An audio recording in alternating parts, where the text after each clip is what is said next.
Welcome everybody to another live post or pregame edition. Did you just mumble what I think you mumbled? I said post almost. Oh, no, I thought you mumbled something under your breath. Anyway. No. But welcome everyone to another live pregame edition to 410 Sports Talk. I'm Glenn Martin here with my co-host James Haskell. And of course, we are here to get you ready for this weekend's matchup against the LA Rams, who are coming into town to try and mess up what the Ravens got going on right now. You know, Jimbo, I just saw the Ravens playoff odds, or I'm sorry, their odds to get the first seed are up to 37% to be the number one seed in the AFC. So that is pretty freaking awesome. But how you doing tonight, Jimbo? Yeah, I'm doing good. I've mentioned before, the family is sick once again, but luckily my cough has seemed to go down dramatically. So yeah, doing good. Just hoping that Henry and Tanya get through it. How are you doing? Doing well. Absolutely ready for this weekend. Can't wait to see how the Ravens continue to prove themselves as people are saying, yeah, they got the best chances, but look at that schedule, Jimbo. Nah, they say, bring it on. It's too much. They say that the other schedules are just far easier, and those easier paths will send teams like Miami a better route. But we're going to find out this weekend what this Ravens team is all about coming out of the bye week. And yeah, we're excited to get into it. We don't even, as a sidebar, we don't even know if Miami's real yet, right? Yeah, they got to beat a winning team first. They beat they've lost to the Bills, right? Like, what's their best win? I mean, we could get into all that, but yeah, I agree with you. I mean, like, people shouldn't be poo-pooing the Ravens for sure. I mean, no, they're ready. But I think the place we should start is where we always start, with the health of the team. The bubble guts. Yeah. I don't know. It's not every year, you know. But look, as long as it's not going to cause any missed games, and hopefully not too many missed practices, although it did cost one. Hey, let me tell you a quick story. All right, tell me about it. All right, so my father-in-law and I, years ago, used to work actually together, and we traveled for work, and we were working in Texas. And I had the company card, so I was like, you know what? Well, first of all, we were living in a hotel for a week because we were traveling, and so every meal obviously was fast food, right? And back on that day, I was on the 2 McDoubles, large fry, and a large Powerade tip. It was like $5.60 or something like that. Can't beat it. Yeah, no. But so one night, though, I was like, let's splurge. So no stomach problems the whole time. One night, we decided to go to Red Lobster one night. Right? Dude, he gets the shrimp Alfredo. The walls were shaking when we got back to the hotel. Poor guy was toe up. And let me tell you what, it's actually his birthday today. Shout out to my father-in-law, 64 years old today. But my point is that, Lamar, you got to stay out of the Red Lobster, bro. Yeah, stay off the seafood. Yeah, the dairy, whatever's happening. When it's a chain, dude. You know, you got to go. If you're going to get seafood, you got to go to a reputable location. You know, yeah, no doubt, because, man, it's a shame this illness is running through the team right now. Of course, it started with Rashad Bateman missing Wednesday's practice with the same illness, as you can see there. And then Lamar Jackson ended up missing practice on Thursday.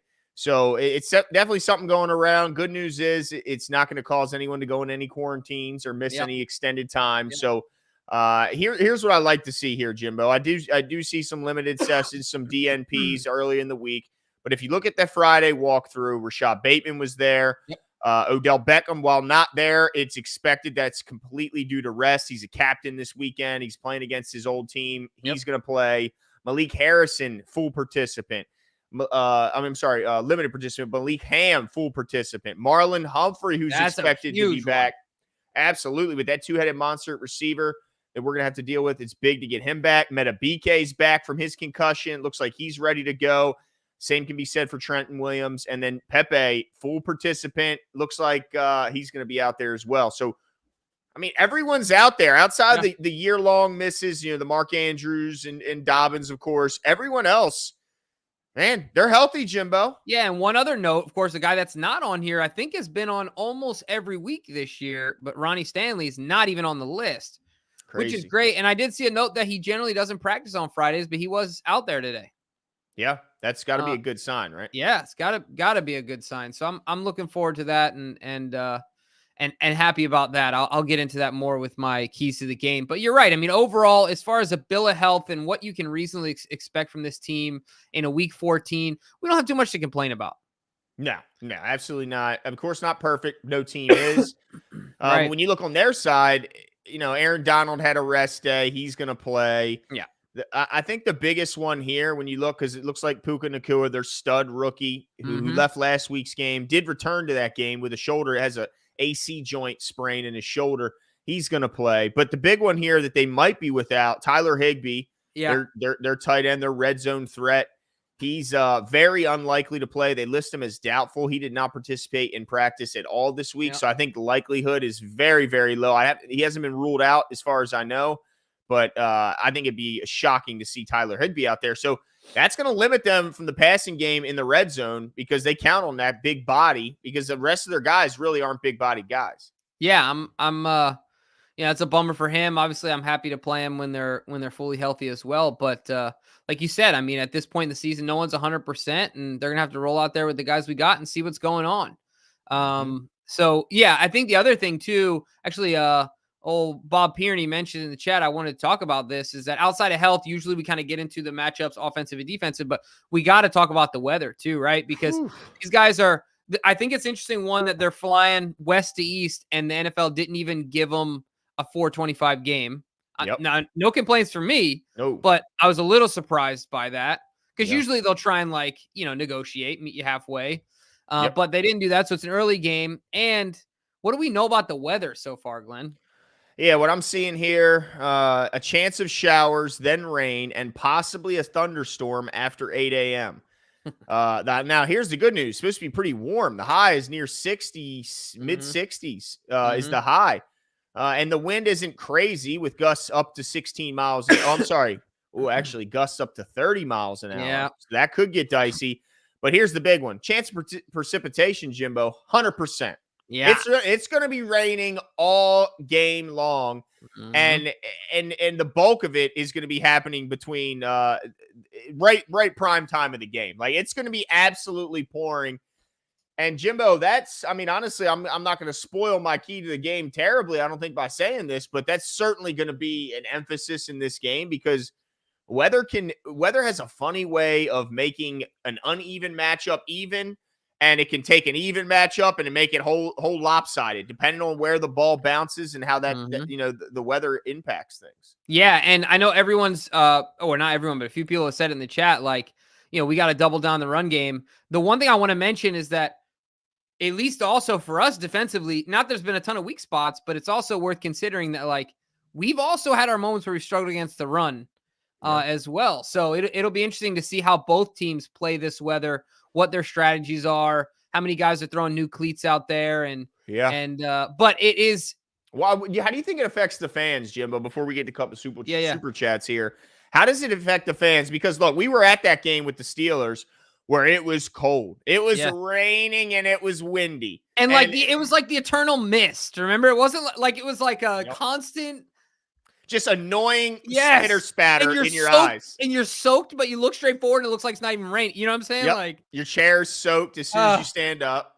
Dude. So I mean, look, I think that the fans just got to embrace it and love it for what it is, right? Because this is your opportunity to take even more advantage of the fact that they're coming out here, they're playing in East Coast weather, and we're East Coast fans. Show up and show out. That's the way I see it. Dude, you better believe Real Fan Dan's going to be out there slinging his shirt off, out there spelling Ravens and still having a good time. So I don't know. I mean, I say get after it. Yeah. Well, Glenn, you got the poncho in the trunk, right? Dude, the poncho is ready to go. The poncho that I've never worn ever. But I don't know if people know that story. No, it's there. It's ready to go. But I've never actually. Dude, you remember my brother's rain suit that game? He was perfectly fine. Just had no problems. Completely dry. I don't know what that thing was. Dude, it was clutch is what it was. My denim was completely soaked through. Let's get to a couple super chats. Doomgoy says, how satisfying was Watt taking that flying knee? Yeah, I mean, just in general, anytime I see a guy who dishes it out, I love to see him if he can take it. And that guy is running around punching people left and right. Yeah. So And tell JJ to stop whining out of this immediate member. I know, dude. Like, shut up. Your brother's a bully on the football field, dude. This guy, I mean, look, I like JJ Watt, but it's he's great. He thinks his opinion is, I don't know, so valuable now. But yeah, I wasn't mad about that, and I really wasn't mad. How bad do you have to be to make Bailey Zappi look good? Like, bad. Dude, like they are so bad. The Patriots are so bad, and yet they went into Pittsburgh and beat the Steelers. You gotta love to see it. Oh, absolutely. What do you think Mac Jones is doing there sitting on the side? What is he thinking? He's going, get me out of here. He's going to be like blinking Morse code in his next presser. Get me out of here. Dude, he's got to be thinking, man, I'm really bad at football. Well, he's got to be thinking, these guys are miserable to be around. I don't want to be here. And if I was in a better atmosphere for learning, then I'd probably be a whole lot better. But, I mean, look, his confidence has got to be somewhere around the same spot that Zach Wilson's is. Yeah. Well, Zach is delusional. Right now, it seems like he's hesitant to play. He's know. Scared. So maybe he's not so delusional. Maybe he knows, like, look, did you see what I was doing out there before, Coach? You want me out there? Yeah. What the hell? Thanks to the Pats. Appreciate you. And then Don C says, that weather Sunday is going to be as ugly as the end of two great franchises Thursday night Slobber Knocker football game.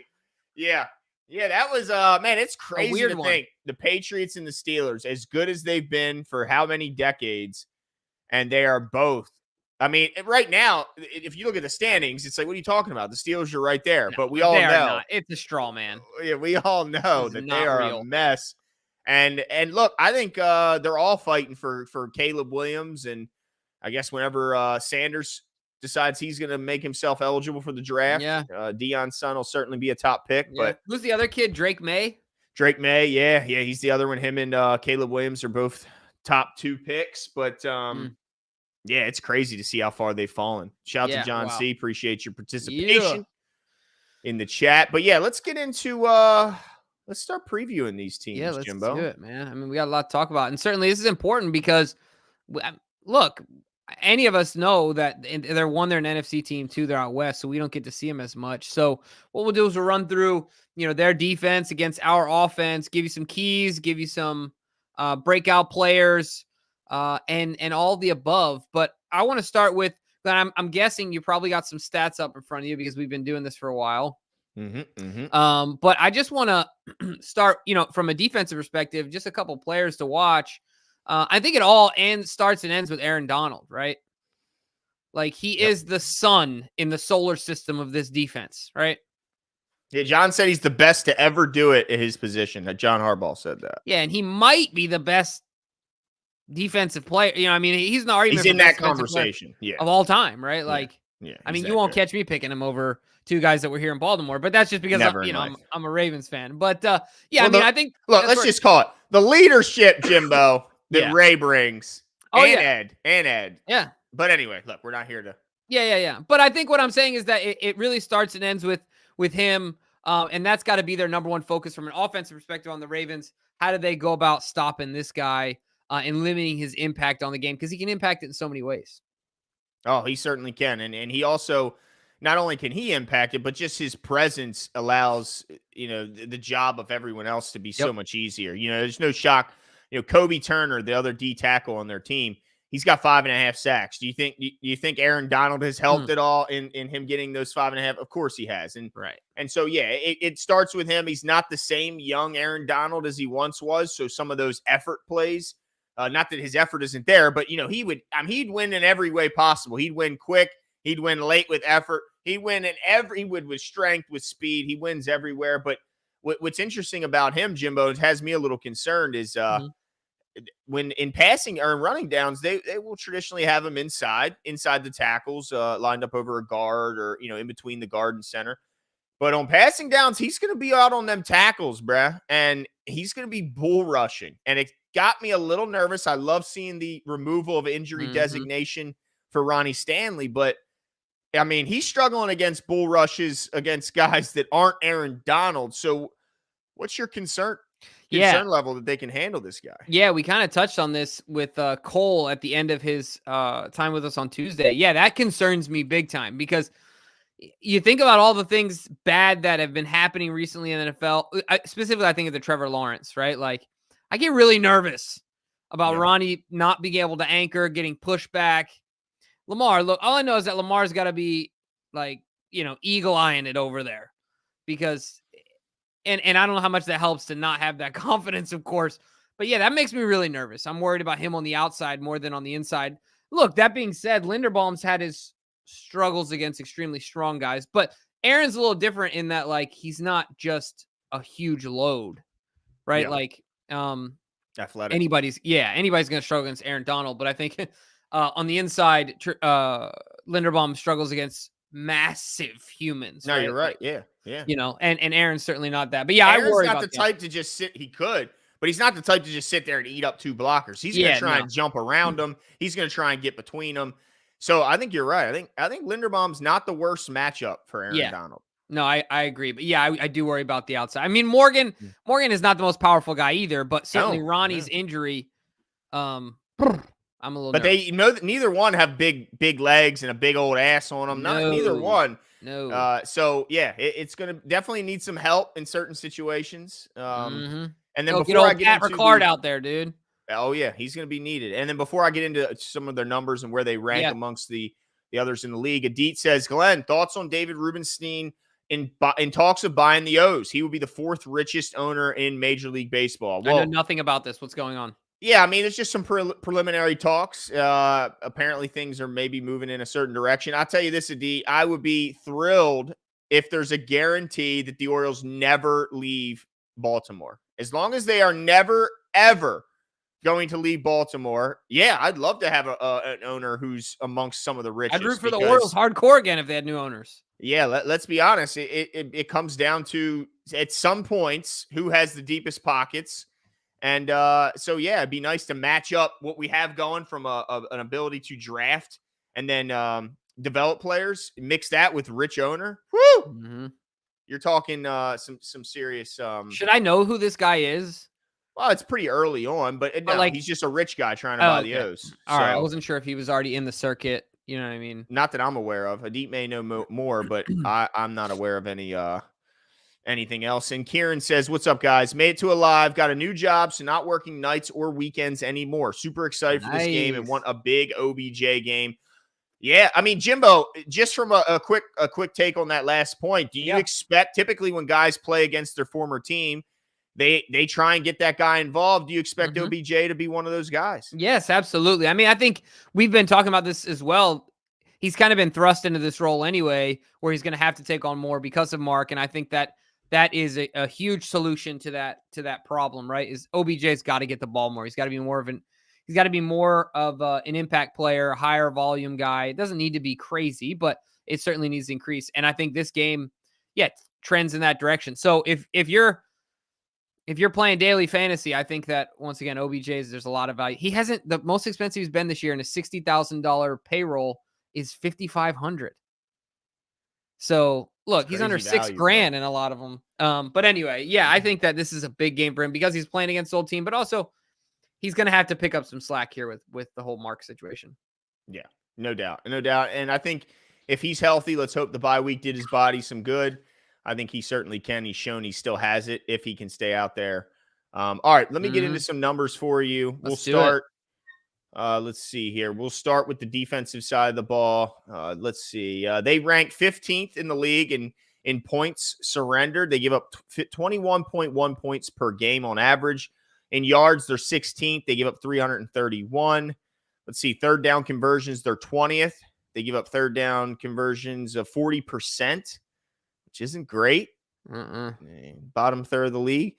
Rushing yards per game, let's see, 111. They're 16th, so middle of the pack. A lot of middle of the pack numbers, 15th, 16th, 20th, 16th. Opponents' yards passing per game, 16th, 219. I mean, they're just middle of the pack. They're at everything. But what that tells you, they're not bad at anything. And I'm certain that, in spurts, they can be, better than that. So this isn't a team that's bad against the run. the run. They're not bad against the pass. They average turning you over at a clip of 1 a game. So they'll take the ball away. Just a solid defense with some star power, specifically up front with Aaron Donald. Yeah, the only thing I'll say that gets me excited is usually average defenses don't don't do well here. So I'm excited. I'm average defenses usually don't. You know what I mean? It doesn't. Look at the teams that we've played against that are above average. Look what we did to Seattle. Look what we did to Detroit. I mean, I'm excited about the prospect of playing against an average defense, right? Mm-hmm. I'm really looking forward to that. But let me tell you what, Glenn. This game is going to be. Oh, I see what you did there, Glenn, with your breakout player. I like what happened, bro? What do you mean, bro? What do you mean, brother? Oh, I love it. No, it's good though. That's smart. But honestly, I think both who I had on there before and who I just changed it to have a chance to be. Yeah, well, I'm going old school. All right, I just want to say that before I give my breakout player, as much as we've been talking about other people on the offense and this defense, I think it's really going to come down to the execution in the run game. Certainly with the weather and who can do it better offensively. I think the Ravens can do it better. I think they have a team commitment to the run game.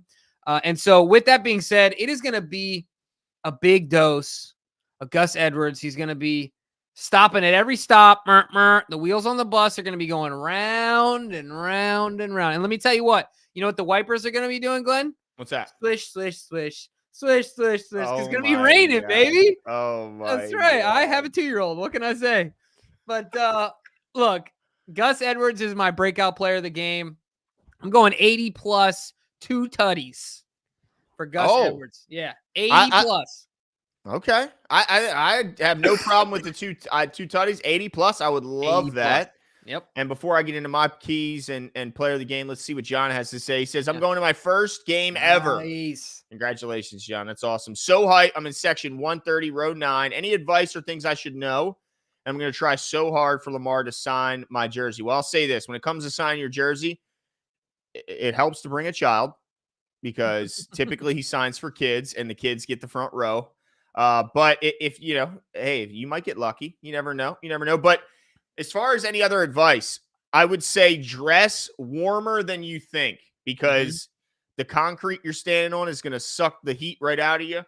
And it's going to be rainy and windy and you're not moving. You're standing still. So I would say this. And also, Jimmy, I think we learned this the hard way. Even if you have like a rain jacket, if your pants aren't rainproof, just as bad. It's just as bad. So get something that protects the legs as well as the upper body. For sure. Yeah, and the only thing I'll say is be strategic with the peas, bro. Be strategic with the pee. Look, when you got to piss, be strategic about it. Yeah. And run. It is worth it. Like, I'm telling you, as soon as you know they're going to punt, as soon as. Yeah, it's tough, bro. Out of there. You get up and you get out of there because that line will go out to the gate. Yeah, if you're drinking, John, oof. Yeah. It's tough. That beer will do you. I hate missing plays because I'm like, look, I'm cheap, Glenn. I'm like, dang it, I'm paying for this game. I want to see everything. I'm not going to watch it on a TV. Yeah. So be strategic, my man. Consider drinking liquor if you're going to drink. Do you pee less with liquor? Oh, yeah. Beer makes you, it's unbelievable, dude. It's like as soon as you get back to the seat from peeing. You just got to pee again. You got to pee again. This is so ridiculous. But that's so awesome, John. Dress warm. Warmer than you think. Trust me. Yep. You're not going to be too upset about being too warm. No, and the big thing is the waterproof because when you stand up to cheer, your chair is going to get wet from the rain. Yep. And you don't want to have to deal with that. You need a poncho. Glenn will meet you in the parking lot. He'll pop open the trunk. Your boy's always got emergency ponchos. I love it. You got man. Enjoy it, John. All right, for my key to the game, and it's perfectly in line here. It's don't let the weather ruin the game. It's got me nervous, Jimbo, because when the ball is wet, we've already had issues at the mesh point earlier in the season with a dry football. So now you're adding water to the mix. It makes me nervous. Also, the passing game. I mean, you just never know when the ball can come out of the hand awkwardly. I'll just say this. Don't let the weather dictate the game plan too much. Like, it's, of course, going to change some plays if it's rainy and windy out there, but don't let it completely hamstring you from an offensive standpoint. I think you have an advantage offensively when there's rain because you know where you're going. The defense doesn't know where you're going. They don't know where you're cutting. They have to react where you can prepare. I think you use that to your advantage. Guys like OBJ who can run, the route runner, Zay Flowers, guys that can separate. Bateman's been separated at an all-time level. Use that to get open because you're going to need to on the outside because they're going to challenge. They're going to say, we know what they want to do. They want to use that number one rush attack that they have in the league to beat us up in a muddy, wet game. So we're going to load the box and we're going to say, okay, you have to throw it in this to beat us. So we're going to need OBJ and Bateman and Zay to beat those guys on the outside. But to me, it's all about the weather. Don't let the weather ruin your game. My breakout player, it's OBJ. I mean, look, I put Keaton Mitchell originally, and I honestly think he's got a potential to go over 100 yards and pop a big run. But I also know that they're going to get OBJ the ball a lot. They're going to have a specific game plan around getting him the ball, and specifically, I think, getting him a touchdown. So that's the reason he's my breakout player.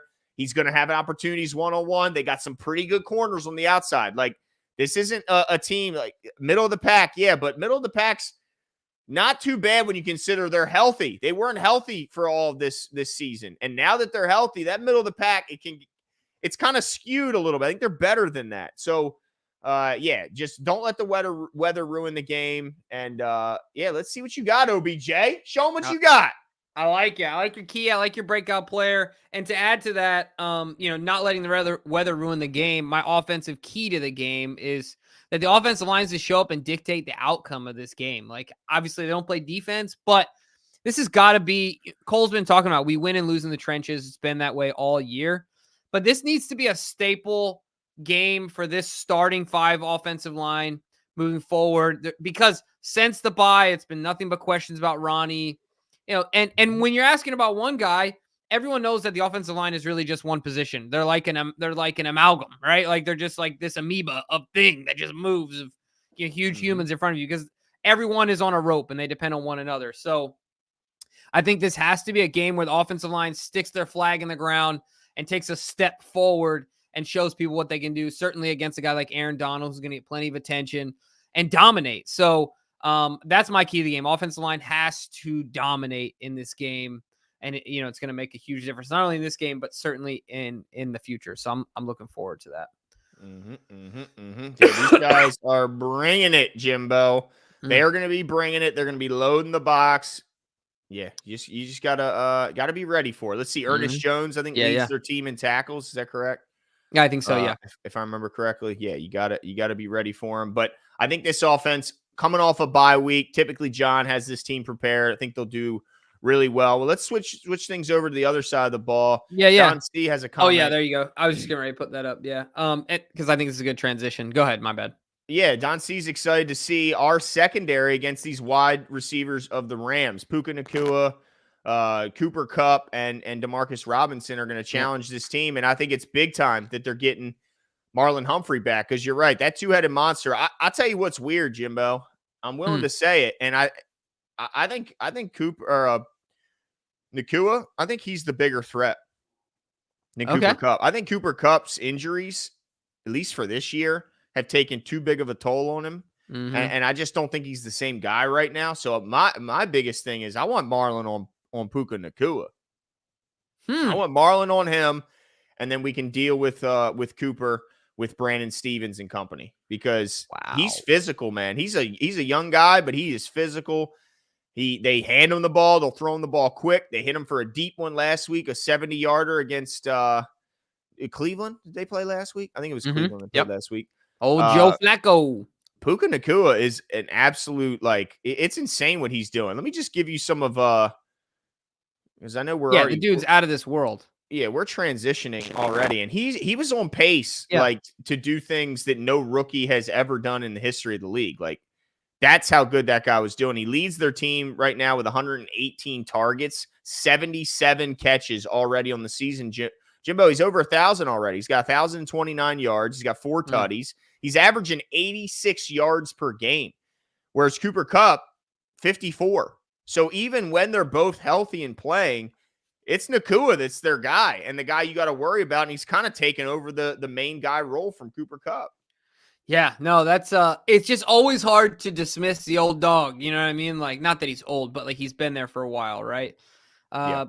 It's always difficult to do that, but it's hard to argue with your logic. Certainly for this year, he's going to be quite the matchup, and it'll be really interesting to see how this secondary deals with the defense as a whole. Where did he come from, bro? Where is he from? Puka Nakua, because he sounds like he's got he's what's that? He's Polynesian for sure. He's definitely Polynesian. Oh, he's a BYU guy, dude. Is he? That's why I don't know anything about him, because I don't worry about. Yeah, so he's a poly. I mean, yeah, that makes sense. Well, it's funny. He must not have been that good coming out of high school, or else he would have been at the U. Oh, here we go. Certainly as a poly. Not very many polys want to play at BYU if they don't have to. Here we go. Here we go. Taking shots. 5th round draft pick, working out pretty good for the Rams. Yeah. But let me give you some of their offensive numbers here and where they rank. Let's see. Offensively, all right, in points, they're 13th, 22 points per game. Yards, 13th, 345 yards per game. Third down conversions, they're 13th, 41% conversion rate. Let's see. Yards per game on the ground, they're 14th, 114. And through the air, let's see, 231, they're 15th. So a lot of middle of the pack numbers once again. So they're not elite, but they're certainly in the upper half. I mean, they're 13th or to 15th in most statistical categories. And what's interesting, it's a balanced team. It's a team that wants to run the ball. It certainly works the passing game off their run. But like Cole mentioned, they were more traditionally that Kyle Shanahan, that zone scheme where they were trying to get your guys moving left to right, get smaller, more athletic offensive linemen, get those big boys up front moving left to right, and let the running back have an opportunity to cut back behind those guys while they're moving. They've kind of gotten away a little bit from that and gone more of a gap scheme. I think they found that, and you got to give credit to their coaching staff. They discovered that, look, maybe our personnel fits this better, and they leaned hard into that. But Jimbo, one guy that you really got to worry about, dude, you talk about young guys making an impact. Kyron Williams. Yes. Is an absolute terror. If you guys have not, I mean, anybody who plays fantasy football, they know about Kyron Williams because the guy is probably going to win someone their league. He averages 5.1 yards per carry so far. He's got 687 yards. He's already spent time on IR, and yet he has 687 yards, Jimbo. It's ridiculous. He's got 7 touchdowns. And then receiving, not to be outdone, he's got 3 touchdowns receiving and 190 yards through the air. No, the kid's a weapon. I mean, he's the reason. Remember they had who they have as their running back to start the year? Yeah, Cam Akers. They're ready to give him the reins, and they're like, "See ya." Yeah, Kyron Williams. I don't even know where Cam Akers. Oh, he hurt himself in Minnesota, didn't he? Yeah, Achilles, I believe. He literally got the kid sent off to Minnesota. Yeah, no, he's an absolute weapon. So that's why. And look, people can say whatever they want about Matt Stafford, his desire to continue to play, whatever. Dude can slang the rock. I mean, Matthew Stafford makes me think of like David and Goliath. Dude, people don't know. David, dude, with the slingshot was a sniper from distance, bro. Let me tell you what, Matt Stafford is. Yeah, just sleep. I just imagine Matt Stafford running through a field with a giant like 100 yards away. Sing! Just getting some right between the eyes, Yeah, Matthew Stafford is a guy that can sling the rock, somebody that we always got to be worried about. And certainly, like you said, Glenn, I mean, with the weapons that he's got around him, they're a team that's getting hot right now. They've won 3 in a row.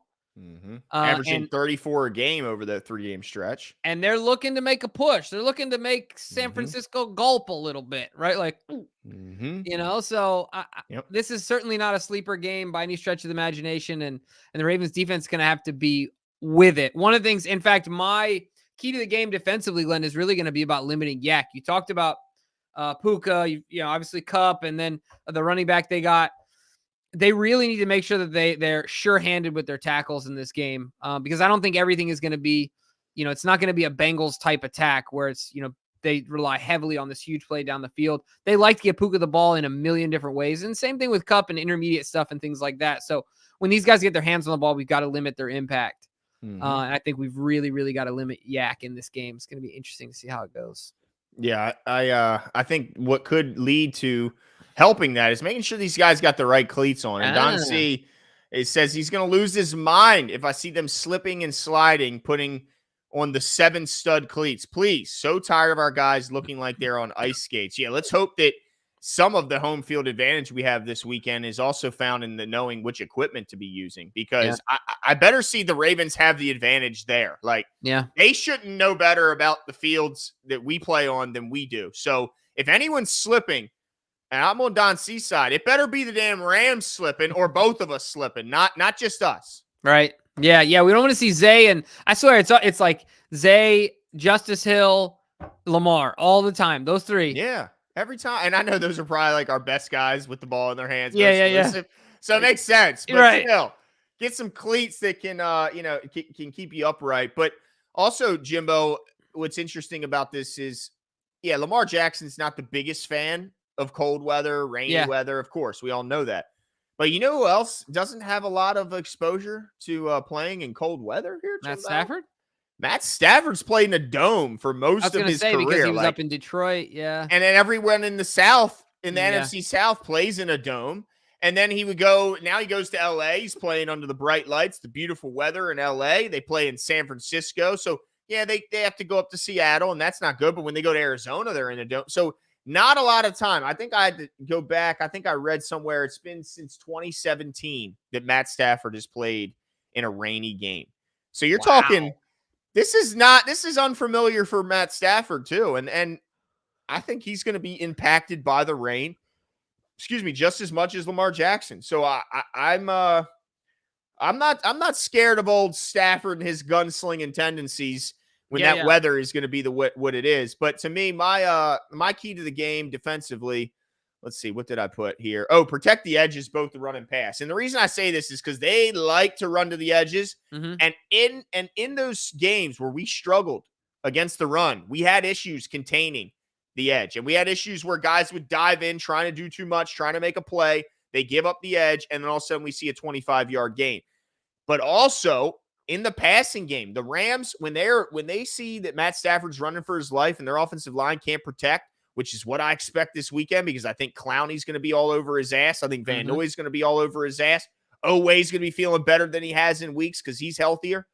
They are going to be all over him. I think they're going to boot this guy out. They're going to keep him moving. Try and keep the pocket moving. Don't just keep the pocket right where you're expecting it to be and let all those exotic blitzes come from different directions and all those what's it called?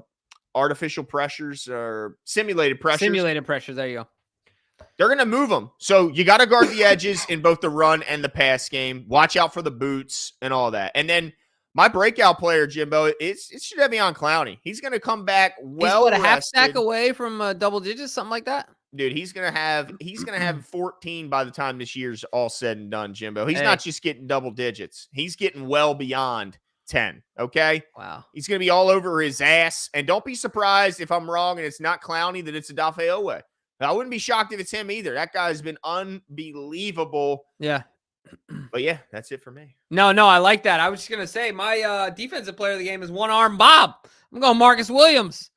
And I think he's getting an interception. If you remember the last time that Matthew Stafford was in town, Chuck Clark broke out for 2 interceptions in that game. Matthew Stafford has the career-long habit of putting the ball up for grabs. As much as he's great at throwing the football, he also doesn't mind taking risks. As I'm pretty sure he just sees it as kind of part of the game. So I think that I initially thought Geno, he keeps the train going, things like that. But I wanted to pick something a little more unlikely, only because Marcus always finds himself in the right place, but only slaps at the ball apparently these days. But I'm just feeling he's going to get a stroke of inspiration and. Or the ball's just he's going to be so well positioned, it's going to hit him in his chest. Exactly. Catch it like a punt. That's right. So I'm going Marcus Williams. I think he has a big one this week. Man, I'm looking forward to it. I think this matchup overall is going to be a lot of fun because their offense, say what you want about their record. I think that this offense is going to be a bigger test than Detroit. It's going to be obviously a bigger test than Seattle. I think a bigger test than even, obviously we played Cleveland when Deshaun was, there the whole game. But I think this is one of the biggest tests offensively that we're going to have to deal with this year as a defense. So I think it's going to be a lot of fun to watch. Yeah, there's going to be I think what's different about them is they are going to try and I think push the ball more to the edges, but it's tough in a game where it's rainy and windy. Yeah. But you look at them at the defense. I just wanted to highlight this chart here. It Can shows, you zoom in on this? Yeah, I'm trying to. There we go. Okay, so you can see at the top. This is separation prevented and targets faced. So on the left here, percentage of targets faced, and then on the bottom here, you're going to have percentile of separation prevented. And I just wanted to point, this is all linebackers. I just wanted to point out the fact, first of all, no one gets open on Roquan. And look at Pat Queen, dude. That is awesome. So you can throw it over the middle. Okay. But there's going to be zero separation if you try and throw it towards our linebacking crew. Love it. They are, so obviously Roquan is in the top, what is that, 98th percentile when it comes to not allowing separation, and Pat Queen is right behind him. Man, the Ravens addressed that problem. What's that? Isn't that funny how 2 years ago this was a problem? And they said, well, we'll just get the guy that's the best at it. Yeah, we'll get the guy who's better than everyone. So when people try and say, because remember, there was a list out, the best linebackers. And the Ravens were not on that list. First. It was they weren't on the list for the best duo. It was the Niners number 1. Then it had the Jets 2, which we like. We like what's our guy? CJ Mosley. We like him. Him and who's the other guy that plays on his team? He's been having a crazy year. Here it is. This guy, Foyesade. Quincy. That's who it is. Quincy Williams. Foyesade is, by the way, a guy that Roquan Smith named as his top 5 linebacker. I never even heard of the guy until Roquan brought him up. But I just wanted to point that out. If they do throw over the middle of the field, they better throw away from those guys, because holy smokes, they are something special. That is awesome. But shout out to Laney, baby Ryan Laney himself, who I'm about to probably be talking to in a little bit. Shout out Laney, my guy. But yeah, we are in perfect position after what the Steelers did this past Thursday. Big time. Huge last weekend for us during the Ravens bye week. Set the Ravens up where they control their own destiny. Now, I will say this. As tough as the schedule is to end the year, does this game become a must-win when you look at what's on the horizon for the Ravens? Don't they kind of have to win this one? It's funny. I feel like they have to. I would have said it's more of a must-win if the Steelers didn't turn into absolute garbage over the past 14 days, because now I feel like that game against the Steelers is a gimme, even though it's still the Steelers, and historically that just doesn't happen. But yes, to keep up pace with these cupcake schedules that the NFL has gifted to the Miami Dolphins, and not so much the Dolphins as much certainly the Chiefs, which we wouldn't expect anything less, right? Like, that's just kind of how it goes. That's right. So yeah, I agree. I think this is a must win. The Ravens need this one to keep pace, if the goal is the number 1 seed. I mean, if that's what it is. So yeah, need it. Yes, sir. And do you agree, like, with the prognostic? Like, do you still look at the Ravens as being the number 1 or the most likely to achieve the number 1 seed? So difficult, right? I as objective as I possibly can be. Man, it's hard to put your faith in the Chiefs though, because they just dropped one of the Packers. They've had some bad losses this year. Yeah, and Kelsey looked old. And they don't have nobody outside of him. No one. And Pacheco's hurt now. I know. Oh, dude. We don't even going to get into what happened to your fantasy team last night, dude. We're not going to do it. It's all right. I'm still going to find a way to win. I love it. All right. But no, I mean, it's geez whiz. I think that the Ravens have the best chance, because I believe objectively the Ravens have the best team of those. True. You know what I mean? Outside, like, forget the matchups. They have the best team. So I'll take the Ravens still. Yeah.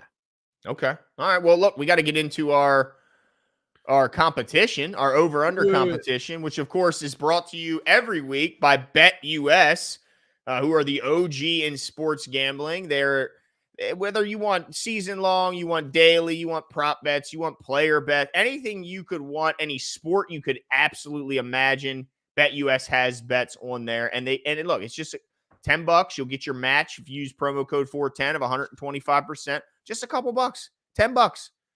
And make the game that may be meaningless means so much more. Bring your whole family and make it more entertaining. Always gamble responsibly, of course, but make sure when you do sign up, to use promo code 410. I mean, it's that easy to get free money up to $2,500. So why not do it, Jimbo? Why not? Yeah. It's a lot of fun. It's a way for you guys to support us. So it's a win-win-win-win scenario. Before we get into the competition really quickly, I do want to get to Don C's comment. What about Shaq Leonard signing with the Eagles? That was a big move for them. The rich get richer. Do they have a salary cap, DK? The reason I wanted to get to this, Don C, was not so much about your question, about the fact that DK is not here. Yeah. Because he thinks he's cooler than us, and he's just hanging out in New York City with who knows who. Who knows who. Making deals out there, selling off the land off the side, Hudson River. You know, he's into that commercial. He's probably hanging out with Trump, dude. He's in the Trump Tower doing his thing. No, don't do him like that. Don't do him like that. Don't do him like that, dude. No, I'm just kidding. But yeah, DK's out there. And look, he's going to pay the price when we get to our competition later. Yeah, he is. In the only way we know how, the most petty way we know how. And that's how we do. But as far as Shaq Leonard, I think he's not what he used to be. I think we have to stop comparing him to his old self when he was a 4-time All-Pro. He just hasn't been that guy. I think if he was anything close to that guy, he'd still be there. But yeah, because they're a contending team. It's not like they're out of it. And he's not old. Like, he's still relatively young. I just think it's a weird thing. I wonder if it's just his body's too beat up, but it doesn't hurt the Eagles because it's really a low risk, and possibly big reward for them to sign him. So let's just hope. I don't have nothing against him, but I certainly won't be rooting for him if they see us in the Super Bowl. Yeah, no, I agree with you there. So that'll be interesting to see how it goes. But it does sometimes feel like other teams don't have salary caps, and we do. It does, doesn't it? Sometimes. Yeah, somehow. All right, let's get into it though, Glenn. Without any further ado, I think the banners are loaded. You gonna run that? I got you, my dude. I got you. Okay. I got All you. right, cool. Okay. All right, let's get this out of here. All right, so as you guys know, every week we have our wonderful over-under competition where you can use our link. Here we go. Okay, here we go. All right, I just had to get my bearings right with DK not here. There it is. There's the first one. All right, first over-under is Ravens first downs. DK sets it at 18.5. Last game we had 20. Jimbo, will the Ravens have more or less than 18.5 first downs? I'm going with over. I think you said it right when breaking down their defense. They're just an average defense, and we usually make above average defenses look below average. This is an average defense. I don't think they're going to look very well. They're traveling and in the rain, and they're not great. So I'm going over. And also because we're going to be running the rock a lot as well. I don't think it's going to be like big plays down the field. I think it's going to be a healthy dose of Gus. And that right there is why I agree right there. That last part. I don't think it's a ton of big plays, although it could. Rainy games could end up, they sometimes end up with guys slipping and falling and big plays. But I agree like you. I think they're not going to see a lot of deep passes. So I do think you'll see chain moving type drives. And for that reason, I say over as well. And it looks like DK agrees. So all three of us agree with over. Second one is Keaton Mitchell's rushing long for the day. He sets it at 25.5. Last game, he had a 29-yard run. Jimmy, will he go more or less than 25.5? I'm going under here. Part of this is strategic. But the other part is I just think it's going to be Gus over and over and over again. So it might just be his pitch count might be more limited than normal. And generally when it is less opportunities, we've seen him with one opportunity, he simply breaks it open. But I'm going under based on just a hunch. That's about it. Yeah, well, the odds on a back going over 25.5 typically, I think, aren't great. And I think that's Unless right. Keaton Mitchell. But Keaton Mitchell just does it every time. So I'm going to say over, absolutely over. And I think like I mentioned earlier, the fact that an offensive player knows where he's going and defense doesn't gives him a built-in advantage. So I say over, and DK agrees with me. So that's the first area in which look who decided to show up in the chat. Who's that? The old DK. Oh, okay. All right. Well, it's good to know that he's alive and well. Coherent. I like to see that. Yeah. He's still able to team spell DK. and type. And dang, dude. Come on now. You know this is people's chant. All right. Over under number 3. Patrick Queen plus Kyle Hamilton. TFLs. Tackles for loss. 1.5 is where he sets it. Last week they had 3 combined. What do you think, Jimbo? Yeah, they're definitely going over. Yeah? Definitely going over. Yes. They're going over here. I feel really good about this one. I thought this one was an easy one. So yeah, going over. Wow, DK says under. I know. I was surprised. Yeah, I say over as well. Although yeah, that's a tough one though. I could see it going both ways, but I'm going to say over as well because I like how those guys are playing. I think they're playing out of this world. And then the next one, number 4, Ravens sacks. Last week they had 3. This week he puts it at 3.5. Would they have more or less? Yeah, I'm going with under because I'm saying they're getting 3. I agree. Just 3. I know what DK was trying to do there. Yep. He's trying to set the trap. But and I think this could be where he gets the win if he gets it. But I am agreeing. I think they only get to 3. Yeah. Because Stafford has a good, he can get that ball out kind of quick, especially as he's gotten older and gotten hit more. He doesn't like that. Yeah. And so I think he will get the ball out quick. So I say under as well. All right. Now we have our total score over under, the first of the tiebreakers. Yeah. 39.5. He puts the over under, Jimbo, which is definitely got to reflect the weather. That's such a low total. So what do you think, Jimbo? Over under? Yeah, I'm just double checking my math here. Make sure I'm not. Yeah. Okay, cool. Yeah, I'm going over here. Did you just pull up the calculator for that math? I just double checked. Because I did it in my head, but I had to be sure. Pyrenees, are you in the chat? Well, I already did it in my head. I just had to be sure. Okay. That's about it. Anyway, so yeah, I'm going over 43. I know that the unders have been hitting all over the place this year. Like betting folks are just making tons of money on the unders this year in football. But I'm going with the over. I think the Ravens win 27-16, which puts me at 43 points. Wow. Okay. I say under. I think just barely. I think it's 21-17, which puts me at 38 points. If my math, I didn't pull up a calculator for crying out loud, but I think my math is correct. 38 points. 21-17, Ravens win. DK agrees with you. He says over. Mm-hmm. And here's how we get back at DK for missing the show. Our second tiebreaker, total yards for the Ravens. It's closest to the pin competition. I'm going to say they get 315 total yards. Okay. DK guesses 361 total yards. Jimbo, what do you say? 362. And that is where it stops for you, DK. That's right. Your window is closed. Window closed. That's right. I'm going to go out and gallivant, dude. This is what you get. I like that. DK goes, he's my friend, right? Too. That's right, Lisa Ann. Let him know. That's hilarious. Let him know. But yeah, I mean, if you guys want to participate, we encourage everyone to do so. Yes. All you have to do is send us your answers to the over/under and closest to the pin competitions to one of the social media handles you see above my head. You can do that. Flag. Yeah, in a private message. You could do it after this live session is over in the comments section. We will announce this week's winner on our Tuesday post-game show.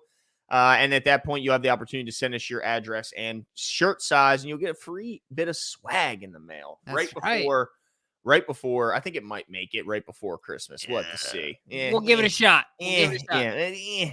But yeah, I mean, look, this is a big opportunity for the Ravens to take on a team that, while hot, is traveling across the entire country from warm, beautiful LA to cold, windy, and rainy Baltimore.